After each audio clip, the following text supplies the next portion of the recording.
Hello മച്ചമാരെ, welcome back to Mallu explainer. ഇന്ന് നമുക്ക് കുറച്ച് വ്യത്യസ്തമായിട്ടുള്ള ഒരു സിനിമയുടെ കഥ കേട്ടാലോ. സിനിമയുടെ കഥ എന്താണെന്ന് ഞാൻ ഒട്ടും പറഞ്ഞു തരില്ല കേട്ടോ, കാരണം അതിൽ സ്പോയിലേഴ്സ് ഉണ്ട്. അതുകൊണ്ട് ഒരിക്കലും ഞാനത് പറഞ്ഞു തരില്ല. സിനിമ ആരംഭിച്ച് വേണമെങ്കിൽ ഒരു രണ്ടാമത്തെ മിനിറ്റിൽ തന്നെ ഒരു ട്വിസ്റ്റ് ഉണ്ട്. പിന്നീട് ഒരു 5 മിനിറ്റ് കഴിയുമ്പോൾ അപ്പോഴും ഒരു ട്വിസ്റ്റ് ഉണ്ട്. ആകെ കൂടെ നിങ്ങൾ ഒട്ടും പ്രതീക്ഷിക്കാത്ത ഒരു കഥ തന്നെയായിരിക്കും ഇത്. എന്നിരുന്നാലും ഞാൻ ചെറിയൊരു സൂചന തരാം. ഒരു ചെറിയ പാർട്ടി ആഘോഷിക്കാനായിട്ട് ഒരു 6 പേര് ഒരു ലേക്ക് ഹൗസിലേക്ക് വരികയാണ്. എന്നാൽ അവിടെ വന്നതിന് ശേഷം ഓരോ പ്രശ്നങ്ങൾ ഉണ്ടാവാൻ തുടങ്ങുകയാണ്. അവസാനം എന്തായി അത് കഥ കേട്ട് തന്നെ മനസ്സിലാക്കാം കേട്ടോ. അപ്പൊ നേരെ ഈ കഥയിലേക്ക് നമുക്ക് പോകാം, കഥകളുടെ ഈ മായ ലോകത്തിലേക്ക്. So again welcome back to Mallu explainer. സിനിമയുടെ ആരംഭത്തില് കാണാൻ നല്ല ഭംഗിയുള്ള ഒരു പെൺകുട്ടി, അവളുടെ പേര് ഐറിസ് എന്നാണ്. അവളിപ്പോ ഒരു സൂപ്പർ മാർക്കറ്റിലൂടെ സാധനങ്ങൾ എടുക്കാനായിട്ട് ആ ഒരു ട്രോളിയും തള്ളിക്കൊണ്ട് പോയിക്കൊണ്ടിരിക്കുകയാണ്. ആ നേരത്താണ് ഐറിസ് തൊട്ടപ്പുറത്ത് നിൽക്കുന്ന ഒരു പയ്യനെ കാണുന്നത്. അവന്റെ പേര് ജോഷ് എന്നാണ്. ജോഷും ഇപ്പൊ ഐറിസിനെ കാണുന്നുണ്ട്. കണ്ടപാട് തന്നെ ജോഷിന് അവളെ ഇഷ്ടമായി കേട്ടോ. അപ്പൊ എങ്ങനെയെങ്കിലും അവളോട് പോയിട്ടൊന്ന് സംസാരിക്കണം. അതിനായിട്ട് അവിടെ ഉണ്ടായിരുന്ന ഈ നാരങ്ങെല്ലാം വെച്ച ഷെൽഫ് ഉണ്ടല്ലോ, ചുമ്മാ അങ്ങോട്ടേക്ക് ചെന്ന് അതിൽ നിന്ന് ഒന്ന് എടുത്ത് ഇങ്ങനെ സംസാരിക്കാന്ന് വിചാരിച്ച് നിൽക്കുകയായിരുന്നു. എന്നാൽ ഒരെണ്ണം എടുത്തപ്പോൾ ബാക്കിയുള്ള എല്ലാം താഴേക്ക് വീണ് ആകെക്കൂടി അലമ്പാവുകയാണ്. ഇത് കണ്ട് ഐറിസിന് ഭയങ്കരമായിട്ട് ചിരി വരികയാണ് കേട്ടോ. അത് കണ്ട് ജോഷും ചിരിക്കുകയാണ്. പിന്നീട് രണ്ടുപേരും അങ്ങോട്ടേക്കൂട്ട് സംസാരിക്കുന്നുണ്ട്. കുറച്ചുകൂടെ ഒന്ന് അടുക്കുകയാണ് അവർ. ഈ സമയത്താണ് ഐറിസിന്റെ വോയിസിലൂടെ അവളൊരു കാര്യം പറയുന്നത്. അതായത്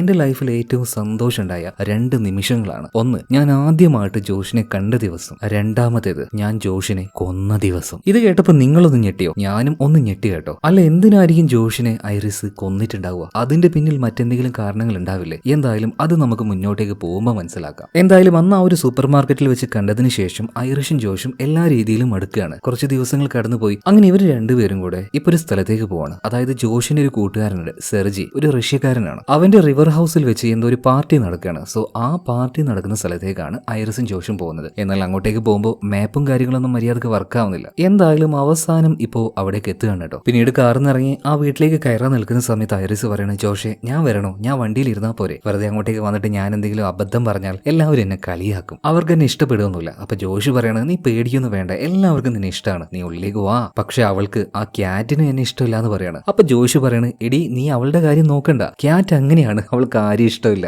നീ ഒന്ന് ഉള്ളിലേക്ക് വന്നേന്ന് പറഞ്ഞിട്ട് അങ്ങനെ ഐറിസിനെയും കൂട്ടി നേരെ ആ ബംഗ്ലാവിലേക്ക് പോകണം കേട്ടോ. അപ്പൊ അവിടെ എത്തിയ സമയത്ത് തന്നെ അങ്ങോട്ടേക്ക് ഈ പറഞ്ഞ ക്യാറ്റ് വരികയാണ്. ക്യാറ്റ് വന്നപാട് തന്നെ ജോഷിനെ കണ്ട് ഭയങ്കര കെട്ടിപ്പടുത്തും അവനെ സ്വീകരിക്കലും പിന്നെ ഭയങ്കര സംസാരവും. ഐറിസിനെ ഒന്ന് നോക്കുന്ന പോലുമില്ല, ഒന്ന് മൈൻഡ് ആക്കുന്ന പോലുമില്ല. പാവ ഐറിസ് ഒരുമാതിരി ചമ്മിയ ചിരിയും ചിരിച്ച് ഇപ്പൊ ജോഷിന്റെ കൂടെ തന്നെ അങ്ങനെ നിൽക്കുകയാണ് കേട്ടോ. അതുപോലെ ഈ വീട്ടിലെ കുറച്ച് ആൾക്കാരുണ്ട്, നമുക്ക് അവരൊന്ന് പരിചയപ്പെടാം. ഒന്ന് നമ്മുടെ ജോഷും അവന്റെ ഗേൾഫ്രണ്ട് ആയിട്ടുള്ള ഐറിസും, അതുപോലെ തന്നെ ജോഷിനെ ഇപ്പൊ കൂട്ടാൻ ഇങ്ങോട്ടേക്ക് വന്ന ക്യാറ്റ്, അതുപോലെ അവളുടെ ബോയ് ഫ്രണ്ട് ആയിട്ടുള്ള സെർജി, അവന്റേതാണ് ഈ ഒരു വീട്. പിന്നെ പാട്രിക് എന്ന് പേരുള്ള ഒരുത്തനും അതുപോലെ തന്നെ അവന്റെ സുഹൃത്തായിട്ടുള്ള എലിയും. ഇച്ചിരി തടിച്ചിട്ട് ഒരാൾ കണ്ടില്ലേ, അവനാണ് എലി. ഈ എലിയും അതുപോലെ തന്നെ പാട്രിക്കും ഒരു ഗേ ആണെന്ന് തോന്നുന്നു കേട്ടോ. മാത്രമല്ല ഈ കൂട്ടത്തില് ക്യാറ്റിന് മാത്രമേ ഐറിസിനെ ഇഷ്ടമില്ലാത്തതുള്ളൂ, ബാക്കി എല്ലാവർക്കും ഇഷ്ടമാണ്. അതുകൊണ്ട് തന്നെ എല്ലാവരും ഇപ്പോൾ അവളെ വെൽക്കം ചെയ്യുന്നുണ്ട്. മാത്രമല്ല കുറെ ദൂരം ട്രാവൽ ചെയ്തതാണ്, നല്ല ക്ഷീണം ഉണ്ടായിരുന്നു. അതുകൊണ്ടൊന്ന് കുളിച്ച് ഫ്രഷ് ആയിട്ട് അവളിപ്പോൾ അവിടെ വന്നിരിക്കുകയാണ്. എല്ലാവരും ഭക്ഷണം കഴിക്കുന്നുണ്ട്, വൈന് കുടിക്കുന്നുണ്ട്, അതുപോലെ തന്നെ പഴയ ഓരോ കഥകൾ പറയുന്നുണ്ട്. ഇതിനിടയിൽ ആ പാട്രിക് ഉണ്ടല്ലോ, അവൻ സംസാരിക്കുന്ന സമയത്ത് അവന് തന്നെ ഇപ്പോൾ ഐറിസ് നോക്കി നിൽക്കുകയാണ്. അവന്റെ ഒരു സംസാരമൊക്കെ എന്തുകൊണ്ടാണെന്ന് അറിയില്ല, ഐറിസിന് ഭയങ്കരമായിട്ട് ഇഷ്ടമാവുകയാണ്. അതുപോലെ അവനെ കാണാനും നല്ല ഭംഗിയാണ് കേട്ടോ. എന്തായാലും സംസാരം എല്ലാം കഴിഞ്ഞു. പിന്നീട് ചെറിയൊരു മ്യൂസിക് വെക്കുകയാണ്. എല്ലാവരും പാട്ട് പാടി ഡാൻസ് ചെയ്യാൻ തുടങ്ങുകയാണ്. ഈ നേരത്ത് ജോഷിന്റെ അടുത്തേക്ക് ക്യാറ്റ് വരികയാണ്. അവൾ അവന്റെ കൂടെ ഡാൻസ് കളിക്കാൻ നിൽക്കുന്ന സമയത്ത് അതിനിടയിലേക്ക് ഐറിസ് കയറി വന്നിട്ട്, ജോഷേവ നമുക്ക് ഡാൻസ് കളിക്കാന്ന് പറഞ്ഞിട്ട് നൈസായിട്ട് ക്യാറ്റിന്റെ അടുത്ത് നിന്നും ജോഷിനെ ഐറിസി കൂട്ടുകൊണ്ടുപോകണം. അങ്ങനെ അന്ന് രാത്രി ആ ഒരു പാർട്ടി എല്ലാം കഴിഞ്ഞു. എല്ലാവരും പോയിട്ട് കിടന്നുറങ്ങുകയാണ്. പിറ്റേ ദിവസം രാവിലെയായി. ഐറിസും ജോഷും ഒരുമിച്ചാണ് കിടന്നത്. അപ്പൊ രാവിലെ ജോഷ് എഴുന്നേറ്റ് നോക്കുമ്പോൾ ഐറിസ് നേരത്തെ തന്നെ എഴുന്നേറ്റായിരുന്നു. അവളിപ്പോ ആ ഒരു ബാൽക്കണിയിൽ നിൽക്കുകയാണ്. അപ്പൊ ഐറിസിനോട് ജോഷ് ചോദിക്കുകയാണ്, ഐറിസ് എന്താണ് ഇപ്പോഴത്തെ കാലാവസ്ഥ? സാധാരണ ആരെങ്കിലും ഒരാൾ ഇങ്ങനെ ഒരു കാര്യം ചോദിച്ചു കഴിഞ്ഞാൽ എന്താണ് മറുപടി പറയാ? ഫോർ എക്സാമ്പിൾ എന്നോടാണ് ആരെങ്കിലും ഇതുപോലെ ചോദിക്കുന്നെങ്കിൽ കുഴപ്പമില്ലാത്ത ചൂടുണ്ട്, അതുപോലെ തന്നെ മഴ പെയ്യാൻ സാധ്യതയുണ്ട്, നമ്മൾ അങ്ങനെയല്ല പറയാ. എന്നാൽ ജോഷ് ചോദിച്ചപ്പോൾ ഐറിസ് പറയുന്നത് എങ്ങനെ അറിയോ? ടെമ്പറേച്ചർ 28 ഡിഗ്രി, മഴയ്ക്ക് ഏകദേശം 50% സാധ്യതയുണ്ട്. ഇതെന്താ അവൾ ഇങ്ങനെ പറയുന്നത് ഇത്രയും ആക്യുറേറ്റ് ആയിട്ട്? എന്നാൽ ജോഷ് അത് വലിയ കാര്യമാക്കി എടുക്കുന്നൊന്നുമില്ല കേട്ടോ. ചിലപ്പോൾ ജോഷിന് അവളെ കുറിച്ച് നന്നായിട്ട് അറിയുമായിരിക്കും. എന്തായാലും കുറച്ചു നേരം കഴിഞ്ഞപ്പോൾ ഐറിസ് പറയണ, ഞാൻ എന്തായാലും ആ ഒരു തടാകത്തിന്റെ അടുത്തേക്ക് പോവാണ്, നീ വരുന്നു എന്ന് ചോദിക്കുകയാണ്. അപ്പൊ ജോഷ് പറഞ്ഞു, ഞാൻ ഇപ്പോ ഇല്ല, എനിക്ക് എന്തോ വല്ലാത്തൊരു ക്ഷീണം പോലെ, നീ പോയിക്കോ, ഞാൻ പിന്നാലെ വരാന്ന് പറയാണ്. എന്നാൽ ശരിയെന്ന് പറഞ്ഞിട്ട് ഐറിസ് ഇപ്പൊ നേരെ ആ ഒരു ലേക്കിന്റെ അടുത്തേക്ക് പോവാണ്. അവള് പോയി എന്ന് ഉറപ്പായപ്പോ തന്നെ ജോഷ് അവന്റെ കയ്യിലുണ്ടായിരുന്ന ഒരു പ്രത്യേകതരം ഡിവൈസ് എടുക്കുന്നുണ്ട്. അതിലേക്ക് ഒരു പെൻഡ്രൈവും കുത്തുകയാണ്. അതായത് അവൾ അറിയാതെ എന്തോ ഒരു കള്ളത്തരം ജോഷ് ഒപ്പിക്കുന്നുണ്ട് ഇവിടെ. എന്നാൽ എന്താണ് ഇവിടെ നടക്കുന്നത് ഇതൊന്നും അറിയാതെ ഐറിസ് നേരെ പോകുന്നത് ആ തടാകത്തിനരികിലേക്കാണ്. ഇപ്പൊ അവിടെ എത്തിയപ്പോൾ ഐറിസ് വെറുതെ അവളുടെ കീശയിൽ കൈയിട്ടപ്പോൾ അവളുടെ കീശയിൽ വെച്ച് ഒരു കത്തി കിട്ടുകയാണ്. അതിങ്ങനെ കയ്യിലെടുത്ത് അവളിങ്ങനെ ആലോചിക്കുന്നുണ്ട്, അല്ല ഇതിപ്പോ എങ്ങനെ എന്റെ കയ്യിൽ വന്നത്, ഞാൻ എടുത്ത് വെച്ചിട്ടൊന്നുമില്ലല്ലോ. പിന്നീട് അവൾ അവിടുന്ന് തിരിച്ചു പോകാൻ നേരത്ത് അവിടെ മറ്റൊരാൾ കൂടെ ഉണ്ടായിരുന്നു. അതായത് ഈ ഒരു വീടിന്റെ ഓണർ ആയിട്ടുള്ള സെർജി, മറ്റേ ഒരു ക്യാറ്റ് ഉണ്ടല്ലോ, അവളുടെ ബോയ് ഫ്രണ്ട്, ആളൊരു റഷ്യക്കാരനാണ്. റഷ്യൻ ഭാഷയിൽ ഇപ്പൊ ഐറിസിനോട് പറയാണ്, വാ നമുക്ക് ഇവിടെ ഇരിക്കാം, കുറച്ചു നേരം എനിക്ക് കമ്പനി താന്ന് പറയണം. വളരെ മാന്യമായിട്ടാണ് സംസാരിക്കുന്നത്. അതുകൊണ്ട് തന്നെ ഐറിസ് ഓക്കെ എന്ന് പറഞ്ഞിട്ട് അവിടെ പോയിട്ടിരിക്കുകയാണ്. ഈ നേരം സെർജി അയാളുടെ ഡ്രസ്സ് ചെറുതായിട്ടൊന്ന് മാറ്റിയിട്ട് ഒരു ക്രീം അവളുടെ കയ്യിൽ കൊടുത്തിട്ട് ഇതെന്റെ ദേഹത്തൊന്ന് പുരട്ടി തരുമെന്ന് ചോദിക്കുകയാണ്. ആ ഓക്കെ പുരട്ടി തരാമെന്നും പറയാണ്. എന്നിട്ട് ഐറിസ് ആ ഒരു ക്രീം അവന്റെ മേത്തങ്ങനെ തേച്ചു കൊടുക്കുമ്പോൾ സെർജി മോശമായ രീതിയിൽ തന്നെ അവളോട് പെരുമാറുകയാണ്. അതായത് ശാരീരികമായിട്ട് അവളെ കീഴ്പ്പെടുത്താൻ നോക്കുകയാണ് കേട്ടോ. എന്നാൽ അവിടെ എന്ത് സംഭവിച്ചു എന്നറിയില്ല. സീൻ കട്ടാവുകയാണ്. ഇതിനുശേഷം കാണിക്കുന്നത് ആ ഒരു വീട്ടിനുള്ളിലാണ്. അവിടെ ഇപ്പോൾ ജോഷ് ഉണ്ട്, ക്യാറ്റ് ഉണ്ട്, പാട്രിക്, എലിയൊക്കെ ഉണ്ട്. ഇവര് ഓരോ കാര്യങ്ങൾ അങ്ങനെ സംസാരിച്ചുകൊണ്ടിരിക്കുമ്പോൾ പെട്ടെന്നാണ് അങ്ങോട്ടേക്ക് ഐറിസ് വരുന്നത്. എന്നാൽ ഐറിസിന്റെ ആ ഒരു രൂപം കണ്ട് ഇവരൊക്കെ ആകെ ഞെട്ടിപ്പോവാണ് കേട്ടോ. അതായത് അവളുടെ മുഖവും ദേഹവും എല്ലാം രക്തത്തിൽ മുങ്ങിയിരിക്കുകയാണ്.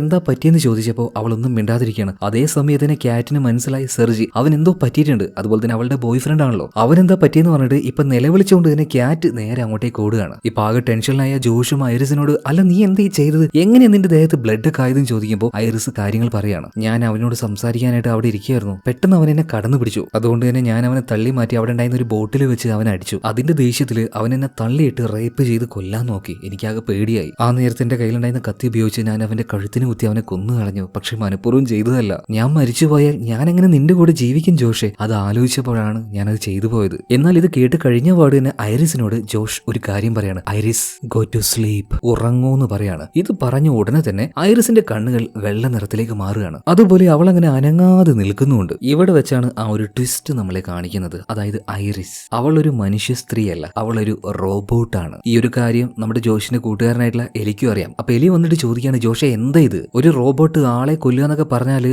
എന്ത് വലിയ അപകടം പിടിച്ച കാര്യമാണ്. എന്തായാലും ഇത് പോലീസിനെ എനിക്ക് റിപ്പോർട്ട് ചെയ്യണം എന്ന് പറയാണ്. പിന്നീട് പോലീസിനെ എലി വിളിക്കാൻ നിൽക്കുമ്പോൾ ജോഷ് പറയണം, നീ എന്തായാലും പുറത്തു പോയിട്ട് പോലീസിനെ വിളിക്കുക, എനിക്ക് അവസാനമായിട്ട് അവളോടൊന്ന് സംസാരിക്കണം. ഇത്രയും ദിവസം റോബോട്ട് ആണെങ്കിലും എന്റെ കൂടെ ഉണ്ടായതല്ലേ, ഞാൻ എന്തായാലും അവളെ ഷട്ട് ഡൗൺ ചെയ്യാൻ പോവാണ്. അതുപോലെ തന്നെ സ്ലീപ്പിലേക്ക് പോയ ഐറിസ് എന്ന ആ ഒരു റോബോട്ടിനെ ജോഷ് ഇപ്പൊ ഒരു കസേരയിൽ കെട്ടിയിട്ടിരിക്കുകയാണ്. പിന്നീട് ഐറിസിന്റെ മുന്നിൽ പോയിരുന്നിട്ട് ജോഷ് പറയാണ്, ഐറിസ് വേക്കപ്പ്. അത് പറഞ്ഞ ഉടനെ തന്നെ അവൾ കണ്ണു തുറക്കുകയാണ്. എന്നാൽ അവൾക്കൊന്നും മനസ്സിലാവുന്നില്ല. ജോഷെ ഇതെന്താ എന്നെ കെട്ടിയിട്ടിരിക്കുന്നത്? അപ്പൊ ജോഷ് പറയാണ്, നീ ഒരാളെ കൊന്നതല്ലേ, അതുകൊണ്ടാണ്. അപ്പൊ ഐറിസ് പറയുന്നുണ്ട്, എടാ ഞാൻ പറഞ്ഞതല്ലേ, ഞാൻ മനഃപൂർവ്വം ചെയ്തതല്ല, അറിയാതെ പറ്റിപ്പോയതാ. ഈ സമയത്ത് വളരെ ശാന്തനായിട്ട് കൂളായിട്ട് തന്നെ ജോഷ് പറയാണ്, ഐറിസെ നീ പറയുന്നതൊക്കെ സത്യമാണ്, എനിക്ക് വിശ്വാസമാണ്. കാരണം നിന്റെ ഉള്ളിൽ ചെയ്തിരിക്കുന്ന ആ ഒരു പ്രോഗ്രാം അതൊരിക്കലും നുണ പറയില്ല എന്ന് പറയാണ്. ഇത് കേട്ടപ്പോൾ ഐറിസ് ആകെ ഞെട്ടിപ്പോവാണ്. പ്രോഗ്രാമോ എന്റെ ഉള്ളിലോ, എന്താ നീ പറയുന്നേ? അപ്പോഴാണ് ആ ഒരു സത്യം ഐറിസിനോട് ജോഷ് പറയുന്നത് കേട്ടോ. ഐറിസെ നീ ഒരു മനുഷ്യനല്ല, നീ ഒരു റോബോട്ടാണ്. എന്നാൽ അവളെ കൊണ്ട് അത് വിശ്വസിക്കാൻ കഴിയുന്നില്ല കേട്ടോ. അവള് ജോഷിനോട് പറയാണ്, നീ എന്താണ് ജോഷി പറയുന്നത്? ഞാനൊരു റോബോട്ട് ആണെങ്കിൽ എന്റെ ചെറുപ്പകാലം, എന്റെ അച്ഛനും അമ്മയും, ഞാൻ വളർന്ന ആ ഒരു സാഹചര്യവും ഇതൊക്കെ എങ്ങനെയാണ് എന്റെ മെമ്മറിയിലുള്ളത്? നീ എന്താ പറയുന്നത്? എന്നെ പറ്റിക്കാൻ നോക്കുകയാണോ? ആ സമയത്താണ് ജോഷ് പറയുന്നത്, ഐറിസെ അതെല്ലാം നിന്റെ പ്രോഗ്രാമിലേക്ക്, അതായത് നിന്റെ മെമ്മറിയിലേക്ക് കയറ്റി വെച്ച സാധനങ്ങൾ മാത്രമാണ്. യഥാർത്ഥത്തിൽ അങ്ങനെയൊന്നുമില്ല, നീ ഒരു റോബോട്ട് മാത്രമാണ്. എന്നാൽ അപ്പോഴും അവൾ അത് വിശ്വസിക്കുന്നില്ല. ആ നേരത്ത് ജോഷ് അവളോട്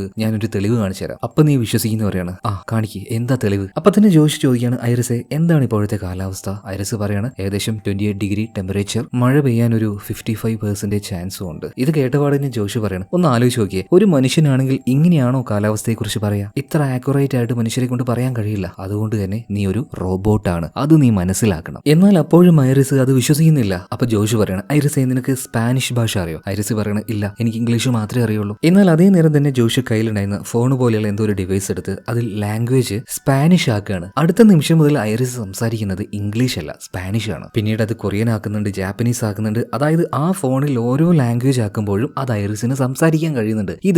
ഇതെങ്ങനെയാണ് പോസിബിൾ ആവുന്നത്? എന്നാൽ അപ്പോഴും ഐറിസിന് വിശ്വാസമാകുന്നില്ല. അപ്പൊ ഐറിസ് ജോഷിനോട് ചോദിക്കുകയാണ്, അപ്പൊ നമ്മൾ ആ ഒരു സൂപ്പർ മാർക്കറ്റിൽ വെച്ച് കണ്ടതോ? എന്നോട് സംസാരിക്കാൻ വേണ്ടി നീ ആ ഒരു നാരങ്ങ എടുത്തപ്പോ അതെല്ലാം താഴേക്ക് വീണ് നീ ആകെ ചമ്മിപ്പോയില്ലേ? അതിനുശേഷമല്ലേ നമ്മൾ രണ്ടുപേരും സംസാരിച്ചത്? അതൊന്നും നിനക്ക് ഓർമ്മയില്ലേ? നിനക്ക് ഓർമ്മയില്ലെങ്കിലും അതെനിക്ക് നന്നായിട്ട് ഓർമ്മയുണ്ട്. ശരിക്കും നിനക്ക് എന്താ പറ്റിയ ജോഷെ? ഈ സമയത്ത് ഐറിസിനോട് ജോഷ് പറയാണ്, ഐറിസ് സത്യം പറഞ്ഞാൽ അതൊന്നും യാഥാർത്ഥ്യമല്ല, നിന്റെ ഉള്ളിൽ പ്രോഗ്രാം ചെയ്ത വെറും ഒരു വിഷ്വൽസ് മാത്രമാണ്, അങ്ങനെയൊന്നും സംഭവിച്ചിട്ടേയില്ല. നീ എന്ന റോബോട്ടിന് എന്നോട് പ്രണയം തോന്നാൻ വേണ്ടി ഞങ്ങൾ നിന്റെ ഉള്ളിൽ ചെയ്ത ഒരു ലവ് പ്രോഗ്രാമാണ്, അതാണിപ്പോ നിന്റെ ഉള്ളിലുള്ളത്. അതുകൊണ്ടാണ് എന്നോട് നിനക്ക് ഇത്ര ഇഷ്ടവും. അതുപോലെ തന്നെ ഞാൻ നിന്നെ ഒരു കമ്പനിയിൽ നിന്നും വാങ്ങിയതാണ്. ഞാൻ ഓർഡർ ചെയ്തപ്പോൾ നിന്നെ അവർ എന്റെ വീട്ടിലേക്ക് കൊണ്ടുതന്നു. നിന്നെ പോലെ ഒരുപാട് റോബോട്ടുകൾ ഈ ലോകത്തിന്റെ പല ഭാഗത്തുണ്ട്. പല ആൾക്കാരും ഇതുപോലെയുള്ള റോബോട്ട്സിനെ ഉപയോഗിക്കുന്നുണ്ട്. ഇങ്ങനെയുള്ള റോബോട്ട്സിന് പറയുന്ന പേരാണ് കമ്പാനിയൻ. പിന്നീട് ഒരു ഫ്ലാഷ് ബാക്ക് കാണിക്കുകയാണ്. അതായത് ജോഷ് ഓർഡർ ചെയ്തിട്ട് ഐറിസ് എന്ന പേരുള്ള ആ ഒരു റോബോട്ടിനെ അവന്റെ വീട്ടിലേക്ക് കൊണ്ടുവന്ന ഒരു സംഭവം, ആ റോബോട്ടിനെ ഇപ്പൊ അങ്ങോട്ടേക്ക് കൊണ്ടുവന്നിട്ടുണ്ട്. അതിന്റെ ഉള്ളിൽ ഇപ്പൊ പ്രത്യേകിച്ച് ഒന്നുമില്ല,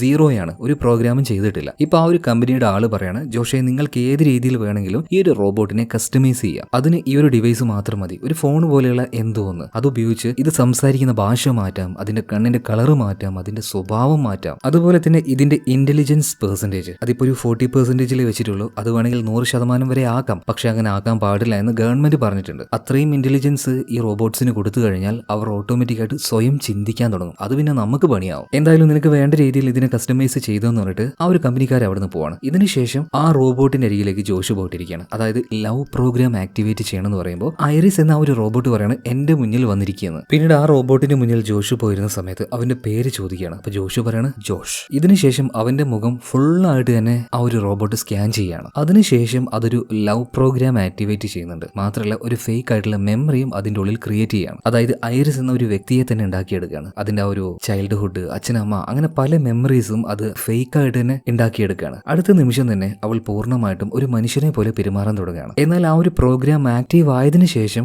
ആ റോബോട്ടിന് അറിയില്ല അതൊരു റോബോട്ടാണെന്ന്. അത് സ്വയം ചിന്തിക്കുന്നത് ഞാനൊരു മനുഷ്യനാണെന്ന്. അതായത് ഐറിസ് ചിന്തിക്കുന്നത് അവൾ ഒരു മനുഷ്യ സ്ത്രീയാണെന്നാണ്. മാത്രമല്ല ലവ് പ്രോഗ്രാം അതിന്റെ ഉള്ളിൽ സെറ്റ് ചെയ്തതുകൊണ്ട് തന്നെ ഇപ്പോ ഐറിസ് ജോഷുമായിട്ടുള്ള ഒരു പ്രണയത്തിലാണ്. ഈ കാര്യങ്ങളെല്ലാം ഇപ്പൊ പ്രസന്റിലുള്ള ഐറിസിനോട് ജോഷു പറയുന്നുണ്ട്. എന്നാൽ അവളെ കൊണ്ട് അത് വിശ്വസിക്കാൻ കഴിയുന്നില്ല. ഐറിസ് വീണ്ടും പറയാണ്, അല്ല ഞാനൊരു റോബോട്ട് ആണെങ്കിൽ എങ്ങനെയാണ് എനിക്ക് ഇമോഷൻസ് വരുന്നത്? ദേഷ്യവും സങ്കടവും പ്രണയം ഇതൊക്കെ എനിക്ക് തോന്നുന്നുണ്ടല്ലോ. ആ സമയത്താണ് ജോഷു പറയുന്നത്, ഈ ലോകത്തിലെ ഏറ്റവും മികച്ച റോബോട്ടുകളാണ് നിങ്ങൾ, അതായത് കമ്പാനിയൻ റോബോട്ടുകൾ. അങ്ങനെയാണെങ്കിൽ ഞാൻ കരയുന്ന സമയത്ത് എന്റെ കണ്ണിന്ന് എങ്ങനെയാ കണ്ണുനീര് വരുന്നതെന്ന് ഐറിസ് ചോദിച്ചപ്പോൾ ജോഷു പറയാണ്, നിന്റെ കണ്ണിന്റെ ബേക്കിലായിട്ട് ചെറിയൊരു ഹോൾ ഉണ്ട്, അവിടെ ചെറിയൊരു ബോട്ടിലുണ്ട്, അതിനുള്ളിൽ ഐ ഡ്രോപ്സ് ഫില്ലാണ്, അതുകൊണ്ടാണ് നീ കരയുമ്പോൾ കണ്ണുനീര് പുറത്തേക്ക് വരുന്നത്. അങ്ങനെ നമ്മുടെ ഐറിസ് അവൾ റോബോട്ടല്ല മനുഷ്യ സ്ത്രീയാണെന്ന് പല രീതിയിലും വാദിക്കാൻ ശ്രമിക്കുന്നുണ്ടെങ്കിലും എല്ലാത്തിനും കറക്റ്റ് ആയിട്ടുള്ള മറുപടി ജോഷു കൊടുക്കുകയാണ്. ഈ നേരത്താണ് അങ്ങോട്ടേക്ക് ക്യാറ്റ് വരുന്നത്. ക്യാറ്റ് ഇപ്പൊ ജോഷിനെ കണ്ടപാട് തന്നെ അവനോട് ചോദിക്കുകയാണ്, അല്ല നീ എന്തിനാണ് അതിനോട് സംസാരിച്ചുകൊണ്ടിരിക്കുന്നത്? വേഗം തന്നെ അതിനെ ഷട്ട് ഡൗൺ ചെയ്തിട്ട് പോലീസിന് വിളിക്കുക. ഇതെല്ലാം കേൾക്കുന്ന സമയത്ത് ഐറിസ് ആകെ ഞെട്ടിപ്പോണ്. അതുപോലെ തന്നെ ജോഷ് ഇപ്പോൾ ക്യാറ്റിന്റെ അടുത്തേക്ക് വന്നിട്ട് പറയണം, നീ എന്താ ഈ പറയുന്നത്? കുറച്ച് പതിയെ പറ.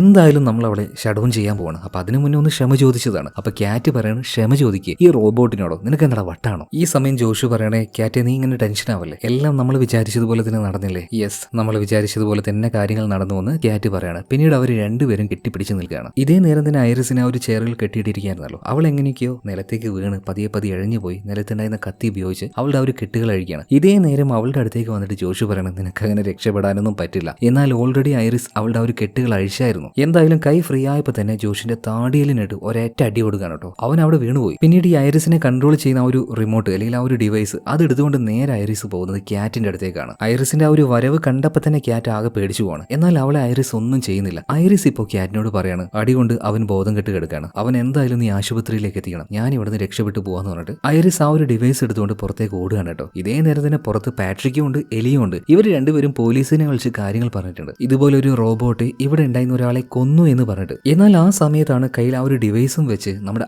ഐറിസ് പുറത്തേക്ക് ഇറങ്ങി ഓടുന്നത്. വേഗം തന്നെ എലിയും പാട്രിക്കും ഉള്ളിലേക്ക് പോയപ്പോൾ അടി കൊണ്ട് കിടക്കുന്ന ജോഷിനെയാണ് കാണുന്നത്. പിന്നീട് അവൻ ഒരു വിധത്തിൽ എഴുന്നേൽപ്പിച്ച് എന്താ ഇവിടെ സംഭവിക്കുന്നത്, ശരിക്കും എന്താ ഇവിടെ നടന്നത് എന്നൊക്കെ ചോദിക്കുകയാണ്. ആ നേരത്താണ് ജോഷ് കാര്യങ്ങൾ പറയുന്നത് കേട്ടോ. അതായത് നേരത്തെ ഐറിസ് ആ ഒരു തടാകത്തിലേക്ക് പോകാൻ നിന്നപ്പോൾ ജോഷിനെ വിളിച്ചായിരുന്നല്ലോ. അപ്പൊ ജോഷ് പറഞ്ഞു, എനിക്ക് വയ്യ, നീ പൊയ്ക്കോന്ന്. എന്നാൽ അവൾ പോയി കഴിഞ്ഞ ഉടനെ തന്നെ ജോഷ് കയ്യിലുണ്ടായിരുന്ന ഒരു ഡിവൈസ് എടുത്ത് അതിലെന്തോ ഒരു പെൻഡ്രൈവ് കുത്തിയില്ലേ, അതൊരു ഹാക്കിംഗ് ആയിരുന്നു. ഇതുപോലുള്ള റോബോട്ട്സ് ഒരു കാരണവശാലും അവരുടെ ഇമോഷൻ ഒരു പരിധിയിൽ കൂടുതൽ പുറത്തേക്ക് കാണിക്കില്ല, ഒരു മനുഷ്യനെയോ ജീവിയോ ഉപദ്രവിക്കില്ല. കമ്പാനിയൻ എന്ന റോബോട്ടിൽ അങ്ങനെയാണ് ആ ഒരു കമ്പനി പ്രോഗ്രാം ചെയ്തു വെച്ചിരിക്കുന്നത്. എന്നാൽ ആ പ്രോഗ്രാമിനെ മാറ്റാൻ വേണ്ടിയിട്ടാണ് ജോഷ് പെൻഡ്രൈവ് എടുത്ത് ആ ഒരു ഡിവൈസിൽ കുത്തിയത്. അതായത് അതിനുശേഷമാണ് ഐറിസ് ഭയങ്കരമായിട്ട് ഇമോഷണൽ ആവുന്നത്, അവളെ കയറി പിടിക്കാൻ നോക്കിയ ആ ഒരു സെർജിയെ കൊന്നത്. അപ്പൊ ഈ കാര്യങ്ങളൊക്കെ കേട്ടുകൊണ്ടിരിക്കുന്ന എലി പറയാണ്, ഓക്കെ എനിക്കെല്ലാം മനസ്സിലായി, പക്ഷേ ഈ ക്യാറ്റിന്റെ ബോയ് ഫ്രണ്ട് സെർജിയാണ് മരണപ്പെട്ടിരിക്കുന്നത്, എന്നാൽ അതിന്റെ യാതൊരു പ്രശ്നവും അവളുടെ മുഖത്തില്ല. അങ്ങനെയാണെങ്കിൽ നിങ്ങൾ രണ്ടുപേരും പ്ലാൻ ചെയ്തിട്ടല്ലേ അയാളെ കൊന്നത്, അതായത് ആ ഒരു സെർജിയെ, എന്തിനാ നിങ്ങൾ അത് ചെയ്തതെന്ന് ചോദിക്കുകയാണ്. അതിനുള്ള ഉത്തരം ഞാൻ നിനക്ക് കാണിച്ചു തരാന്ന് പറഞ്ഞിട്ട് ഇപ്പൊ എലിയും കൂട്ടിക്കൊണ്ട് ഇവർ രണ്ടുപേരും ഉള്ളിലേക്ക് പോവാണ്. അപ്പൊ വീട്ടിന്റെ ഉള്ളിൽ തന്നെ